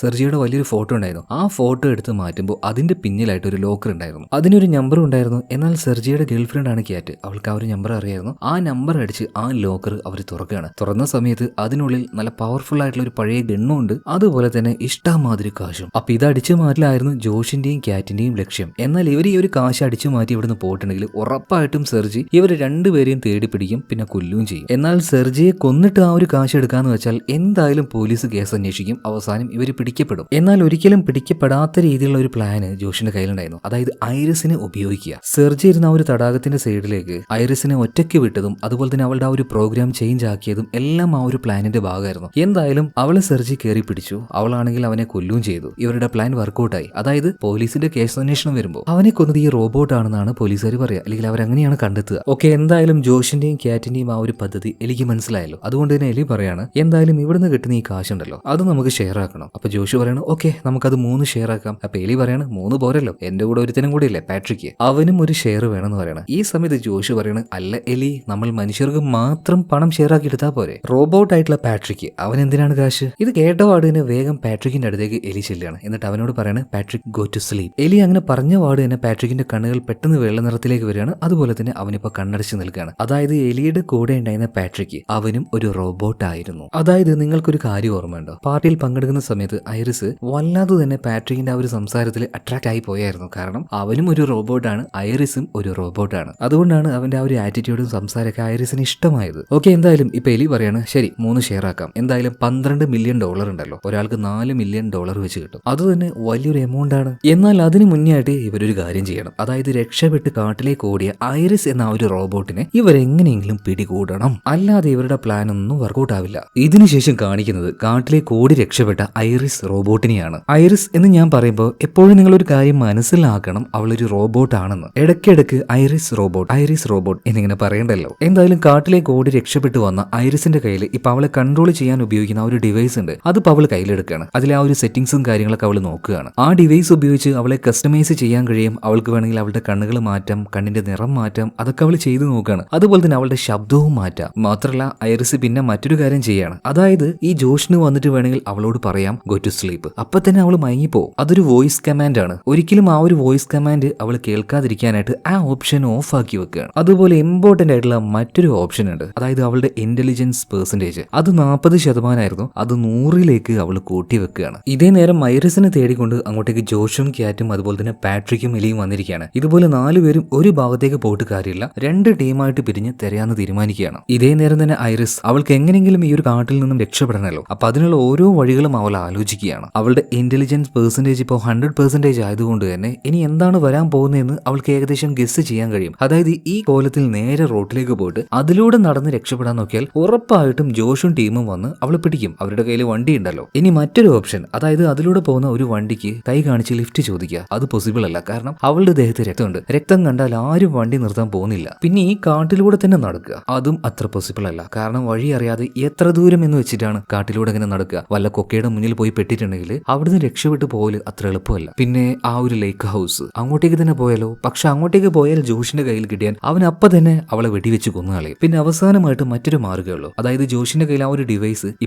ഐറിസിന്റെ കയ്യിലാണ്. അതുപയോഗിച്ച് ജോഷിന്റെ കാർ കൺട്രോൾ ചെയ്തുകൊണ്ട് അവൾക്ക് അതുവഴി രക്ഷപ്പെടാം. സോ അത് തന്നെ അവൾ തീരുമാനിക്കുകയാണ്. ഇതാണ് ഏറ്റവും ബെസ്റ്റ് ആയിട്ടുള്ള വഴി. പിന്നീട് അവൾ ലേക്ക് ഹൗസിലേക്ക് പോകാൻ നിൽക്കുമ്പോൾ അങ്ങോട്ടേക്ക് 2 ആൾക്കാർ വരികയാണ്. അതായത് പാട്രിക്കും എലിയും. അവരെ കണ്ടപാടേനെ ഒരു മരത്തിന്റെ പിന്നിൽ പോയിട്ട് ഐറിസ് ഒളിച്ചിരിക്കുകയാണ്. ഇതേ നേരം തന്നെ പാട്രിക്കിനോട് എലി ഓരോ കാര്യങ്ങൾ പറയുന്നുണ്ട്. ജോഷ് കാശിന് വേണ്ടി ആവശ്യമില്ലാതെ അവന്റെ ആ ഒരു റോബോട്ട് ഐറിസിനെ ഉപയോഗിച്ചു. ഒരു ആവശ്യമില്ലായിരുന്നു, ഇതൊക്കെ സിമ്പിൾ ആയിട്ട് ഡീൽ ചെയ്യായിരുന്നു. ആ നേരത്ത് പാട്രിക്ക് എലിയോട് ചോദിക്കുകയാണ്. കാരണം പാട്രിക്കും ഒരു റോബോട്ടാണ്. ഈ ജോഷ് അവന്റെ റോബോട്ടിന് ഉപയോഗിച്ചതുപോലെ എലി നീ എന്നെ ഉപയോഗിക്കുമെന്ന് ചോദിക്കുകയാണ്. അപ്പോ എലി പറയുന്നുണ്ട്, ഇല്ലടാ, ഞാൻ നിന്നെ ഒരിക്കലും ആ രീതിയിൽ മിസ്യൂസ് ചെയ്യില്ല. കാരണം എനിക്ക് നിന്നെ ഭയങ്കര ഇഷ്ടമാണ്. ഇതേ നേരം ഇവരുടെ തൊട്ടടുത്തുള്ള മരത്തിന്റെ അപ്പുറത്തായിട്ട് ഐറിസ് ഒളിച്ചിരിക്കുകയാണല്ലോ. അവളുടെ കയ്യിലുണ്ടായിരുന്ന ആ ഒരു ഡിവൈസിൽ ഒരു നോട്ടിഫിക്കേഷൻ വരുന്നുണ്ട്. ആ ശബ്ദം കേട്ടപാട് തന്നെ എലി അവളെ കാണുകയാണ്. അപ്പൊ തന്നെ എലി പറയുന്നുണ്ട്, ഐറിസ് ഞാൻ നിന്നെ കണ്ടു, മര്യാദക്ക് ഇങ്ങോട്ടേക്ക് വന്നോന്ന് പറയാണ്. അതുപോലെ തന്നെ അവന്റെ കയ്യിൽ ഒരു ഗണ്ണുണ്ടായിരുന്നു. ഇത് കണ്ട് പേടിച്ച് ഐറിസ് ഓടുകയാണ്. അവളുടെ പിന്നാലെ തന്നെ എലിയും വരുന്നുണ്ട്. അവസാനം അവളെ പിടിച്ചു. പക്ഷെ അപ്പോഴേക്കും 2 പേരുടെ കാലും തെന്നി ഒരു ചെരിഞ്ഞ ഭാഗത്തേക്ക് ഉരുണ്ട് വീഴുകയാണ്. ആ നേരത്തെ എലിയുടെ കയ്യിലുണ്ടായിരുന്ന ഗണ്ണ് താഴേക്ക് വീണു. പിന്നീട് ആ ഒരു ഗണ്ണിന് വേണ്ടിയിട്ട് എലിയും അതുപോലെ തന്നെ ഐറിസും അങ്ങോട്ടും ഇങ്ങോട്ടും പിടിവലി നടത്തുന്നതിനിടയിൽ ഗണ്ണ് പൊട്ടി. അതിലെ ബുള്ളറ്റ് എലിയുടെ ദേഹത്തേക്ക് തുളച്ചു കയറുകയാണ്. അവിടെ വെച്ച് തന്നെ അവൻ മരണപ്പെടുന്നുണ്ട്. ഈ ഒരു കാര്യം നേരിട്ട് കണ്ട് പാട്രിക് ആകെ ഷോക്കായിട്ട് നിൽക്കുകയാണ്. ഇതേ നേരം തന്നെ ഐറിസ് പാട്രിക്കിനോട് ഒരു ക്ഷമ ചോദിക്കുന്നുണ്ട്. കാരണം എലിയുടെ റോബോട്ടാണല്ലോ പാട്രിക്ക്. ഇപ്പൊ വെടിവെച്ച് കേട്ട് അങ്ങോട്ടേക്ക് ജോഷും ക്യാറ്റും ഓടി വരികയാണ്. പെട്ടെന്ന് തന്നെ ഐറിസ് അവിടുന്ന് ഓടി രക്ഷപ്പെടുകയാണ്. അവൾ നേരെ പോകുന്നത് ആ ലേക്ക് ഹൗസിലേക്കാണ്. അവിടെയാണ് ജോഷിന്റെ കാർ ഉള്ളത്. അവളുടെ കയ്യിൽ ആ ഒരു റിമോട്ട് ഉപയോഗിച്ച് കാറിന്റെ ഡോറ് തുറന്ന് അവൾ അതിന്റെ ഉള്ളിലേക്ക് കയറുകയാണ്. പിന്നീട് അതിന്റെ ഉള്ളിൽ കയറിയതിനു ശേഷം ഏത് സ്ഥലം വേണമെങ്കിലും പറഞ്ഞാലും അങ്ങോട്ടേക്ക് ഈ കാർ ഓട്ടോമാറ്റിക് ആയിട്ട് ഡ്രൈവ് ചെയ്ത് പോയിട്ട് ഇവർ അവിടെ എത്തിക്കും. അപ്പൊ അതിന് വേണ്ടിയിട്ട് ഐറിസ് ഇവിടുന്ന് വേഗം പോ എന്ന് വോയിസ് കമാൻഡ് കൊടുക്കുന്നുണ്ട്. എന്നാൽ ഈ കാറിൽ സെറ്റ് ചെയ്തിരിക്കുന്നത് ജോഷിന്റെ വോയിസ് ആണ്. ഐറിസ് എത്രയൊക്കെ പറഞ്ഞിട്ടും കാറ് വർക്ക് ആവുന്നില്ല. ഇതേ നേരം തന്നെ ജോഷ് അങ്ങോട്ടേക്ക് വന്നുകൊണ്ടിരിക്കുകയാണ്. ഈ സമയത്താണ് ഐറിസിന് മറ്റൊരു ബുദ്ധി തോന്നുന്നത്. കാരണം അവളുടെ ഇന്റലിജൻസ് ഇപ്പൊ 100% ആണ്. അവള് വേഗം അവളെ കസ്റ്റമൈസ് ചെയ്യാൻ ഉപയോഗിക്കുന്ന ആ ഒരു ഡിവൈസ് എടുക്കുകയാണ്. അതിൽ അവളുടെ വോയിസ് മാറ്റാണ്, ജോഷിന്റേതുപോലെയുള്ള വോയിസ് ആക്കുന്നുണ്ട്. എന്നിട്ട് അതിന് കമാൻഡ് കൊടുക്കുന്നുണ്ട്. അപ്പൊ തന്നെ ആ ഒരു കാർ സ്റ്റാർട്ടായി അവൾ പറഞ്ഞ ആ ഒരു സ്ഥലത്തേക്ക് കൊണ്ടുപോവാണ്. ഈ സമയത്താണ് അങ്ങോട്ടേക്ക് ജോഷ് എത്തുന്നത്. അവനെ കൊണ്ട് ഐറിസിനെ പിടിക്കാൻ പറ്റിയില്ല. ഈ നേരത്തെ ജോഷ് മറ്റൊരു വഴി കണ്ടുപിടിക്കുകയാണ്. അതായത് ഫ്യൂച്ചറിൽ എല്ലാത്തരം ഡിവൈസുകളും പരസ്പരം അങ്ങോട്ടും ഇങ്ങോട്ടും കണക്റ്റഡ് ആണ്. എന്തായാലും ആ ഒരു ലേക്ക് ഹൗസിന്റെ ഉള്ളിലേക്ക് പോയിട്ട് സെർജിയുടെ ആ ഒരു പണമെല്ലാം വെച്ച ആ ലോക്കർ ഉണ്ടല്ലോ, അതിനുള്ളിൽ ഒരു ഫോൺ ഉണ്ടായിരുന്നു. ആ ഫോൺ ഉപയോഗിച്ച് ജോഷ് ഒരു പോലീസിന്റെ അടുത്ത് റിപ്പോർട്ട് ചെയ്യുന്നുണ്ട്. ഇതുപോലെ എന്റെ കാറ് മോഷണം പോയി, എത്രയും പെട്ടെന്ന് തന്നെ ആ കാർ സ്റ്റോപ്പ് ആക്കണമെന്ന്. പോലീസിലേക്ക് ആ ഒരു ഇൻഫർമേഷൻ കൊടുത്ത സമയത്ത് ഈ കാറുകളെല്ലാം ഒരുതരം ഇലക്ട്രോണിക്സ് ആണല്ലോ, നമുക്ക് വേണമെങ്കിൽ ഫോണിനെ ഇപ്പോ മറ്റൊരു സ്ഥലത്ത് വെച്ച് ഓഫ് ആക്കാൻ കഴിയും. അതുപോലെ തന്നെ ഇപ്പൊ നമ്മുടെ ജോഷിന്റെ കാറിനെയും ഓഫ് ആക്കുകയാണ്. അതിൽ പൈറസ് ഉണ്ടായിരുന്നു. അവള് പോയിക്കൊണ്ടിരിക്കുമ്പോൾ പെട്ടെന്ന് ആ ഒരു കാർ സൈഡിലേക്ക് വന്നിട്ട് ഓട്ടോമാറ്റിക് ആയിട്ട് ഓഫ് ആവുകയാണ്. ഫുള്ള് ക്ലോസ് ആവുന്നുണ്ട്. ഡോറ് തുറന്ന് ഐറിസ് പുറത്തേക്ക് പോകാൻ നോക്കുന്നുണ്ടെങ്കിലും ആ ഡോർ ഫുള്ളായിട്ട് ലോക്ക് ആയിരിക്കുകയാണ്. ഒരു രക്ഷയില്ല. ഇതേ നേരം തന്നെ ഐറിസിന്റെ കയ്യിലുണ്ടായിരുന്ന ആ ഒരു ഡിവൈസിലേക്ക് ഒരു കോള് വരുന്നുണ്ട്. ജോഷ് ആണ് വിളിക്കുന്നത്. ഇപ്പൊ ജോഷ് പറയാണ്, ഐറിസെ ഞാൻ പറയുന്നത് നീ കേൾക്കുന്നില്ലേ? എനിക്കൊരു മിസ്റ്റേക്ക് വന്നുപോയി, പക്ഷേ ഇനി ഞാൻ അത് ആവർത്തിക്കില്ല. നീ ഇങ്ങോട്ടേക്ക് വാ. നീ ആഗ്രഹിച്ചതുപോലെ നല്ലൊരു ലൈഫ് നമുക്ക് ഒരുമിച്ച് ജീവിക്കാന്ന് പറയാണ്. എന്നാൽ ഐറിസ് പറയാണ്, ജോഷെ എല്ലാം നടന്നു കഴിഞ്ഞു, ഇനിയൊന്നും പഴയതുപോലെ ആവില്ല, എല്ലാം എനിക്ക് മനസ്സിലായി. നിനക്ക് നിന്റെ ലൈഫ്, എനിക്ക് എന്റെ ലൈഫ് എന്ന് പറഞ്ഞ് കോള് കട്ടിയാണ്. അപ്പൊ തന്നെ ജോഷിന് മനസ്സിലായി അവളുടെ ഇന്റലിജൻസ് അവള് 40% നിന്നും 100ലേക്ക് മാറ്റിക്കഴിഞ്ഞു എന്ന്. ഇനി ഒരേ ഒരു വഴിയുള്ളൂ, അതായത് ഐറിസിനെ പിടിക്കാനായിട്ട് പാട്രിക്കിന്റെ ഹെൽപ്പ് തേടുക. കാരണം അവനും ഒരു റോബോട്ടാണല്ലോ. നേരെ ഇപ്പോ ജോഷ് പോകുന്നത് കാട്ടിലിരിക്കുന്ന പാട്രിക്കിന്റെ അടുത്തേക്കാണ്. അവനൊരു അനക്കമില്ലാതെ അങ്ങനെ ഇരിക്കുകയാണ്. പെട്ടെന്ന് തന്നെ അവന്റെ ഒരു ഡിവൈസും കാര്യങ്ങളൊക്കെ എടുത്ത് നേരത്തെ എങ്ങനെയാണോ ഐറിസിനെ ഹാക്ക് ചെയ്തത് അതുപോലെ പാട്രിക്കിനെ ജോഷ് ഇപ്പൊ ഹാക്ക് ചെയ്യുന്നുണ്ട്. നോർമലി ഇതുപോലെയുള്ള റോബോട്ട് വയലൻസ് ഒന്നും കാണിക്കാതെയാണ്. സോ ഇതുപോലെയുള്ള ഹാക്കിംഗ് ചെയ്തു കഴിഞ്ഞാൽ ഇവർ വയലൻസ് കാണിക്കും. അപ്പൊ അതുപോലെയൊക്കെ ഹാക്ക് ചെയ്ത് സെറ്റ് ചെയ്തതിന് ശേഷം ജോഷ് പറയാണ് ഐറിസിനെ പോയിട്ട് പിടിക്കുന്നത്. എന്നാൽ അതൊന്നും ഈ പാട്രിക്ക് കേൾക്കുന്നില്ല. അവൻ ഭയങ്കര സാഡായിട്ട് അങ്ങനെ ഇരിക്കുകയാണ്. കാരണം അവന്റെ ഓണർ ആയിട്ടുള്ള എലി മരിച്ചുപോയല്ലോ, അതിന്റെ ഒരു വിഷമത്തിൽ അവൻ അങ്ങനെ ഇരിക്കുകയാണ്. ജോഷ് എന്തൊക്കെ പറഞ്ഞിട്ടും അവൻ കേൾക്കുന്നില്ല. അപ്പൊ തന്നെ ജോഷ് മറ്റൊരു കാര്യം ചെയ്യാണ്. ഈ മരിച്ചുപോയ എലി ഉണ്ടല്ലോ, അവന്റെ തള്ളവിരൽ എടുത്ത് കൊണ്ടുവന്ന് പാട്രിക്കിന്റെ ചെവിയുടെ പിന്നിലായിട്ട് ഒരു റീസ്റ്റാർട്ട് ബട്ടൺ ഉണ്ട്. അവിടെ ആ ഒരു ഫിംഗർ പ്രിന്റ് പതിച്ച സമയത്ത് ആ റോബോട്ട് റീസെറ്റ് ആവുകയാണ്. അതായത് ഒരു ഫ്രഷ് റോബോട്ട് ആയിട്ട് മാറുകയാണ്. ഇപ്പോ പാട്രിക്കിന്റെ മുന്നിലുള്ളത് ജോഷ് ആണ്. അതുകൊണ്ട് തന്നെ പാട്രിക്ക് ജോഷിന്റെ ആ ഒരു മുഖം സ്കാൻ ചെയ്യുന്നുണ്ട്. അതുപോലെ തന്നെ ഒരു ലവ് ലിങ്ക് ക്രിയേറ്റ് ചെയ്യുന്നുണ്ട്. അതായത് പാട്രിക്ക് ഇനി അനുസരിക്കാൻ പോകുന്നത് ജോഷിനെ ആയിരിക്കും. അപ്പൊ തന്നെ ജോഷ് പറയുന്നുണ്ട് ഐറിസിനെ പോയിട്ട് പിടിച്ചിട്ട് വന്ന്. ഇതേ നേരം തന്നെ ഐറിസ് ആണെങ്കിൽ ആ കാറിന്റെ ചില്ലെല്ലാം ഇടിച്ച് പൊളിച്ച് പുറത്തേക്ക് വരാൻ നിൽക്കുകയാണ്. എന്നാൽ അതേ നേരം അതിലൂടെ പോയ ഒരു പോലീസുകാരൻ ഇത് കാണുകയാണ് കേട്ടോ. ഇയാൾ പതിയെ ഇയാളുടെ വണ്ടി സൈഡാക്കുന്നുണ്ട്. അപ്പൊ തന്നെ ഐറിസിനെ പേടിയാവാൻ തുടങ്ങി. അതിനൊരു കാരണമുണ്ട്. ഈ റോബോട്ടുകളെ ഡിസൈൻ ചെയ്ത സമയത്ത് തന്നെ അവരിൽ ആഡ് ചെയ്തിട്ടുള്ള ഒരു ഫീച്ചറാണ്, ഒരു കാരണവശാലും ഈ റോബോട്ടുകൾക്ക് നുണ പറയാൻ കഴിയില്ല. അതായത് പോലീസുകാരൻ വന്ന കാര്യങ്ങൾ ചോദിച്ചാൽ നടന്ന കാര്യങ്ങൾ മുഴുവനും ഐറിസിന് പറയേണ്ടി വരും. ചിലപ്പോൾ ആ ഒരു പോലീസുകാരൻ അവളെ പിടിച്ചെന്നും വരും. അതുകൊണ്ട് തന്നെ ഈ ഐറിസ് മറ്റൊരു വഴി കാണുകയാണ്. അവളുടെ ഭാഷ ഇംഗ്ലീഷിൽ നിന്നും ജർമ്മനിലേക്ക് മാറ്റുകയാണ്. കാരണം അവളുടെ ഇന്റലിജൻസ് ഇപ്പൊ വളരെ കൂടുതലാണ്. അവൾക്ക് നല്ല രീതിയിൽ ചിന്തിക്കാൻ കഴിയും. ഇപ്പൊ ആ ഒരു പോലീസുകാരൻ വന്ന കാര്യങ്ങളൊക്കെ ചോദിക്കുമ്പോൾ മറുപടിയായിട്ട് ഐറിസ് ജർമ്മൻ ഭാഷയിൽ സംസാരിക്കുന്നുണ്ട് കേട്ടോ. അതായത് പോലീസുകാരൻ എന്താ സംഭവിച്ചതെന്ന് ചോദിക്കുമ്പോൾ ഐറിസ് ആ ഒരു ഫാമിൽ നടന്ന എല്ലാ കാര്യങ്ങളും പറയുന്നുണ്ട്. എന്നാൽ അത് ജർമ്മൻ ഭാഷയിലാണ്. അതുകൊണ്ട് തന്നെ പോലീസുകാരന് എല്ലാം വ്യക്തമായിട്ട് മനസ്സിലാവുന്നില്ല. എന്നിരുന്നാലും അവള് പറയുന്നതിൽ കൊന്നു, ചത്തു എന്നൊക്കെ പറയുന്നത് കേട്ടപ്പോൾ പോലീസുകാരൻ എന്തൊക്കെയോ ചില സംശയങ്ങൾ തോന്നി. അവളുടെ കാറിന്റെ ഉള്ളിലേക്ക് നോക്കിയപ്പോൾ ഒരു കത്തിയും കാണാനുണ്ട്. അവളുടെ ദേഹത്ത് രക്തവും കാണുന്നുണ്ട്. മാത്രമല്ല കാറിന്റെ കണ്ണാടി അടിച്ചു പൊടിച്ചിട്ടുണ്ട്. അപ്പൊ തന്നെ എന്തോ ഉടായ്പ തോന്നിയ പോലീസ് അപ്പൊ തന്നെ അവളെ അറസ്റ്റ് ചെയ്യാണ്. ഈ നേരത്താണ് അങ്ങോട്ടേക്ക് പാട്രിക്ക് വരുന്നത്. പാട്രിക്കിനെ കണ്ടപാട് തന്നെ പോലീസ് ഗണ്ണെടുക്കുന്നുണ്ട്. എന്നിട്ട് അവനോട് അവിടെ നിൽക്കാൻ പറയാണ്. എന്നാൽ അതൊന്നും മൈൻഡ് പോലും ചെയ്യാതെ പാട്രിക്ക് അങ്ങോട്ടേക്ക് വന്നിട്ട് വളരെ ക്രൂരമായിട്ട് തന്നെ ആ പോലീസുകാരനെ അടിച്ച് കൊന്നുകളയാണ്. കാരണം ആ ഒരു റോബോട്ടിനെ ഹാക്ക് ചെയ്തിരിക്കുകയാണ് ജോഷ്. അതിന് എന്ത് വേണമെങ്കിലും ചെയ്യും. ആ ഒരു ഗ്യാപ്പ് ഉപയോഗിച്ച് നമ്മുടെ ഐറിസ് രക്ഷപ്പെടാൻ നോക്കിയ സമയത്ത് അവളെ കസ്റ്റമൈസ് ചെയ്യുന്ന ഒരു ഡിവൈസ് ഉണ്ടല്ലോ, അതെടുത്ത് ഐറിസിനെ ഷട്ട് ഡൗൺ ചെയ്യാണ്. എന്നിട്ട് ആ പോലീസുകാരൻ വന്ന ആ കാറിൽ തന്നെ ഈ ഒരു ലേക്ക് ഹൗസിലേക്ക് പാട്രിക് ഐറിസിനെയും തൂക്കിയെടുത്തോണ്ട് വരികയാണ്. എന്നാൽ വരുന്നത് പോലീസിന്റെ കാറിലാണല്ലോ. അപ്പൊ അത് കണ്ട പാട് തന്നെ ജോഷും ക്യാറ്റും പേടിച്ചു പോവാണ്. അവര് വന്ന് നോക്കുമ്പോൾ ഉള്ളിൽ ബോധമില്ലാതെ കിടക്കുന്ന ഐറിസ്, അതായത് സ്ലീപ്പ് മോഡിലായിട്ടുള്ള ഐറിസ് എന്ന റോബോട്ട്, അവളെ എടുത്തുകൊണ്ട് പാട്രിക്ക് വരികയാണ്. അപ്പൊ എന്താ സംഭവിച്ചെന്ന് പാട്രിക്കിനോട് ചോദിക്കുമ്പോൾ പാട്രിക്ക് പറയാണ്, ഇവളെ ഒരു പോലീസുകാരൻ അറസ്റ്റ് ചെയ്യാൻ നോക്കി, അതുകൊണ്ട് ആ ഒരു പോലീസുകാരനെ ഞാൻ കൊന്നുകളഞ്ഞു, ഇവളെ ഇങ്ങോട്ടേക്ക് കൊണ്ടുവന്നു. വളരെ നിസാരമായിട്ട് പാട്രിക്ക് പറയണം. ഇത് കേട്ട് ജോഷും ക്യാറ്റും ആ ഗന്ധം വിട്ട് നിൽക്കുകയാണ്. അവരാകെ പേടിച്ചു പോയി. കാര്യങ്ങളൊക്കെ കൈവിട്ടു പോയിരിക്കുകയാണ്. കാരണം മരണപ്പെട്ടിരിക്കുന്നത് ഒരു പോലീസുകാരനാണ്. എന്തായാലും ഇതിനുശേഷം ക്യാറ്റ് വേഗം തന്നെ ആ ഒരു പണം വെച്ച ഷെൽഫിന്റെ അടുത്തേക്ക് വന്നിട്ട് അവളുടെ വിഹിതം വേഗം പാക്ക് ചെയ്യാണ്. ഞാൻ എന്തായാലും ഇവിടുന്ന് പോവാന്ന് പറയാണ്. അപ്പൊ ജോഷ് പറയുന്നുണ്ട്, ക്യാറ്റ് നീ ഇപ്പൊ പോവരുത്, ഇപ്പൊ ഞാൻ വലിയൊരു പ്രശ്നത്തിൽ പെട്ടെടുക്കുകയാണ്. നമ്മൾ രണ്ടുപേരും കൂടിയിട്ടല്ലേ ഇത് പ്ലാൻ ചെയ്തത്. അപ്പൊ ഇതിനെ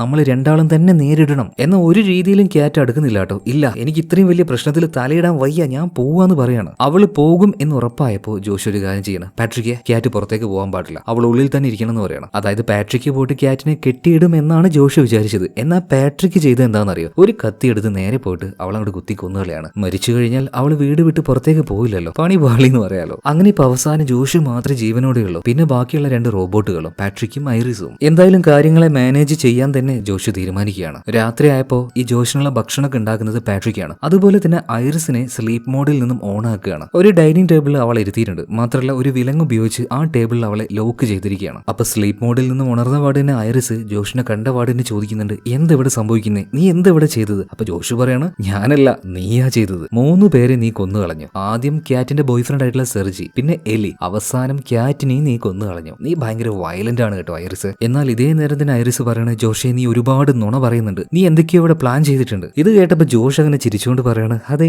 എനിക്ക് ഒരുപാട് പ്ലാൻ ഉണ്ട്, ഇവിടെ നടന്ന എല്ലാം ഞാൻ നിന്റെ തലയിലിട്ട് വെക്കും. അങ്ങനെയാണെങ്കിലല്ലേ എനിക്ക് രക്ഷപ്പെടാൻ പറ്റുള്ളൂ. എന്നാലല്ലേ ഞാൻ പ്ലാൻ ചെയ്തതുപോലെ സെർജിയുടെ ആ ഒരു കാശ് എന്റെ കയ്യിലേക്ക് വരുള്ളൂ. എന്നാൽ അവന്റെ ഈ ഒരു പ്ലാന് മുഴുവൻ പോലീസുകാരോട് പറഞ്ഞു കൊടുക്കുന്ന ഐറിസ് പറയാണ്. ഇപ്പൊ ജോഷ് ചിരിച്ചുകൊണ്ട് പറയണ, നീ ഇത്ര അടിപൊളിയായിട്ട് ചിന്തിക്കുന്നത് നിന്റെ ഇന്റലിജൻസ് 100% വെച്ചത് കൊണ്ടല്ലേ, ഞാൻ അതിനെ 0%ാക്കാൻ പോവാണ്. ആ പറഞ്ഞതുപോലെ തന്നെ ജോഷ് ഇപ്പൊ ഐറിസിന്റെ ആ ഒരു ഇന്റലിജൻസ് 0%ാക്കുകയാണ്. അതായത് ഒരു മണ്ടിയായിട്ടുള്ള റോബോട്ടാണ് ഐറിസ് ഇപ്പോ. എന്നിട്ട് അവൾക്ക് തന്നെ അത് തെളിയിച്ചു കൊടുക്കാനായിട്ട് അവളോട് അവളുടെ കൈ മെഴുകുതിരിയുടെ മുകളിൽ വെക്കാൻ വേണ്ടി പറയണം. അവൾ അതുപോലെ തന്നെ വെക്കുന്നുണ്ട്. ഇതിനുശേഷം ജോഷ് പോയിട്ട് ആ ഒരു കമ്പനിയിലേക്ക് വിളിക്കുകയാണ്. അവർ ഫോൺ എടുത്ത സമയത്ത് ജോഷ് കാര്യങ്ങളൊക്കെ പറയാൻ തുടങ്ങുകയാണ്. നിങ്ങൾ എന്താ പറഞ്ഞത്? നിങ്ങൾ തന്ന ആ ഒരു റോബോട്ട് വയലന്റ് ആവില്ല എന്നല്ലേ? നിങ്ങൾ എനിക്ക് തന്ന ഐറിസ് എന്ന ആ ഒരു റോബോട്ട് 3 പേരെയാണ് കൊന്നിരിക്കുന്നത്. നിങ്ങൾ എത്രയും പെട്ടെന്ന് ഇങ്ങോട്ടേക്ക് വരണം. എനിക്കിത് ഒറ്റയ്ക്ക് മാനേജ് ചെയ്യാൻ കഴിയില്ല. ഞങ്ങൾ എന്തായാലും ഇപ്പൊ തന്നെ വരാന്ന് കമ്പനിയും പറയാണ്. പിന്നീട് ജോഷ് തിരിഞ്ഞു നോക്കുമ്പോൾ ഐറിസ് അവൾ ഇപ്പോഴും ആ ഒരു മെഴുകുതിരിയിൽ തന്നെ കൈവച്ച് അവളുടെ കൈ ഏകദേശം പകുതിയോളം കത്തിയിരിക്കുകയാണ്. അതായത് എന്താണോ ജോഷ് പറയുന്നത് അതിനെക്കുറിച്ചൊന്ന് ആലോചിക്കുക പോലും ചെയ്യാതെ ഐറിസ് ഇപ്പൊ ചെയ്തിരിക്കുകയാണ്. കാരണം അവളുടെ ഇന്റലിജൻസിന്റെ പെർസെന്റേജ് 0 ആണ് ഇപ്പോൾ. ആ തീ ഇപ്പോൾ പാട്രിക്കിനോട് അണച്ചു കളയാൻ പറയാണ്. പാട്രിക് ഒരു ഗ്ലാസ്സിൽ കുറച്ച് വെള്ളം എടുത്തു കൊണ്ടുപോയിട്ട് അതിങ്ങനെ കെടുത്തുകയാണ്. പിന്നീട് ആ കസാരയിൽ വന്നിരുന്ന് ജോഷ് ഐറിസിനോട് പറയണം, നീ ഇങ്ങനെ കോൺഷ്യസ് ആയി ഇരുന്ന് കഴിഞ്ഞാൽ എന്റെ പ്ലാൻ ഒന്നും വർക്കാവില്ല. അതുകൊണ്ട് നിന്റെ അരികിലിരിക്കുന്ന ആ ഒരു ഗണ്ണുണ്ടല്ലോ അത് എടുക്കുമെന്ന് പറയണം. അവൾ അതുപോലെ ചെയ്തു. എന്നിട്ട് അത് തലയിൽ വെച്ച് ഷൂട്ട് ചെയ്യാൻ പറയണം. അതുപോലെ തന്നെ ഐറിസ് അത് ചെയ്യാണ്. തലയിൽ വെച്ച് ഷൂട്ട് ചെയ്യുന്നുണ്ട്. ഐറിസ് എന്ന ആ റോബോട്ടിന്റെ തല ഇപ്പോൾ പൊട്ടിച്ചെതറി പോവാണ്. അതോടെ ആ ഒരു റോബോട്ട് ഇല്ലാതായി. പിന്നീട് അല്പനേരം കഴിഞ്ഞപ്പോൾ ഈ റോബോട്ടിന്റെ കമ്പനിയിൽ നിന്നും ആൾക്കാർ വന്നിരിക്കുകയാണ്. അപ്പൊ അവരോട് കാര്യങ്ങളൊക്കെ ജോഷ് പറയുന്നുണ്ട്. നിങ്ങൾ എനിക്ക് തന്ന ഐറിസ് എന്ന ഈ റോബോട്ട് ഭയങ്കര വയലന്റ് ആണ്, എന്റെ 3 കൂട്ടുകാരെയാണ് കൊന്നിരിക്കുന്നത്. അപ്പൊ ആ കമ്പനിയുടെ ആൾക്കാർ പറയുന്നത്, സാറേ ഇങ്ങനൊരു കാര്യം ഇതുവരെയായിട്ട് റിപ്പോർട്ട് ചെയ്തിട്ടില്ല, ഇത് ആദ്യമായിട്ടാണ്. ഞങ്ങൾക്ക് എന്തായാലും ആ റോബോട്ടിനെ ഒന്ന് ചെക്ക് ചെയ്യണം. ഈ സമയത്ത് ജോഷ് പറയണം, അപ്പൊ ഞാൻ പറയുന്നത് നിങ്ങൾക്ക് വിശ്വാസമില്ലേ? അവന്റെ നാടകം തുടങ്ങുകയാണ്. എന്റെ 3 കൂട്ടുകാരാണ് ഇവിടെ മരിച്ചു കിടക്കുന്നത്, അവരെ തിരിച്ചു തരാനായിട്ട് നിങ്ങൾക്ക് കഴിയോ? ഇപ്പൊ ആ ഒരു കമ്പനിക്കാർ വീണ്ടും പറയുന്നുണ്ട്, സാറേ ആ റോബോട്ടിനെ ഞങ്ങൾക്ക് ഓൺ ചെയ്യാൻ കഴിയും. അത് ഓൺ ചെയ്യാനോ? ഒരിക്കലും അതിന് നിൽക്കരുത്, അത് ഭയങ്കര വയലന്റ് ആണ്. മാത്രമല്ല ആ റോബോട്ട് ഇപ്പൊ എന്തുകൊണ്ടാണെന്ന് അറിയില്ല ഒരുപാട് നുണയും പറയുന്നുണ്ട്. നിങ്ങൾക്ക് ഞാൻ പറയുന്നത് വിശ്വാസമായിട്ടില്ലെങ്കിൽ പോലീസ് നേരത്തെ ഇങ്ങോട്ടേക്ക് വന്നിട്ടുണ്ട്, പോലീസുകാരോട് ചോദിച്ചു നോക്കുന്നു പറയണം. ഇപ്പൊ അങ്ങോട്ടേക്ക് പോലീസ് വരുന്നുണ്ട്. പോലീസ് അല്ല, പാട്രിക് ആണ്, പോലീസിന്റെ വേഷം ധരിച്ച പാട്രിക്. എന്നാൽ ഇത് കണ്ടപ്പോഴും കമ്പനിക്കാർ പറയുന്നത്, സാറേ നിങ്ങൾ എന്തൊക്കെ പറഞ്ഞാലും ഈ റോബോട്ടിന്റെ ഉള്ളിൽ ഒരു ഹാർഡ് ഡിസ്ക് ഉണ്ട്, നമുക്കത് റീസ്റ്റാർട്ട് ചെയ്യാൻ കഴിയും. അതിലൂടെ ഈ റോബോട്ടിന് വന്ന മിസ്റ്റേക്ക് എന്താണെന്ന് ഞങ്ങൾക്ക് അറിയാൻ കഴിയും. അതുപോലെ തന്നെ ഇത് കേട്ട കാര്യങ്ങൾ, ഇത് കണ്ട കാര്യങ്ങൾ അതെല്ലാം അതിൽ റെക്കോർഡ് ആയിരിക്കും. ഇതിനെ റീസ്റ്റാർട്ട് ചെയ്ത് നോക്കാതെ മറ്റൊന്നും നമ്മളെ കൊണ്ട് ചെയ്യാൻ കഴിയില്ല എന്ന് പറയണം. ഇത് കേട്ടപ്പോൾ ജോഷ് ആകെ ഞെട്ടിപ്പോവാണ്. കാരണം അവന്റെ ആ ഒരു പ്ലാന്, അവൻ പറഞ്ഞ എല്ലാ